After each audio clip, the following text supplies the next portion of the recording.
Дезинфицирани занимални, кујни, тоалети, помошни простори, поделени протоколите на вработените, но и на родителите.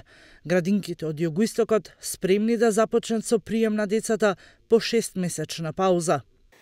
Подготвени сме на еден начин, вработените знаат се што како ќе работиме, затоа што секој си доби свој протокол по кој што треба да биде внимателен за да бидеме ние целосно безбедни за дечињата кои ќе ни влезат во градинките.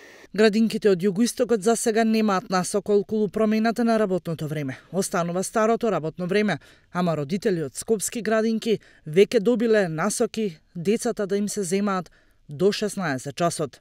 Па немаме никакви насоки околу времетрењето. Градинката е отворена по закон, како и по правилници е утврдено. Немаме никакви препораки за некое скратено работно време и изгрижување на децата, така да ќе се работат градинките во времето кое што е предвидено по закон и по сите правилници. Децата во градинките почнуваат од среда. Нивниот број е за 30% помал од претходните години. Основците и средношколците ќе чекаат дополнителни насоки. Од 5 октомври на училиште само учениците до 3 одделение.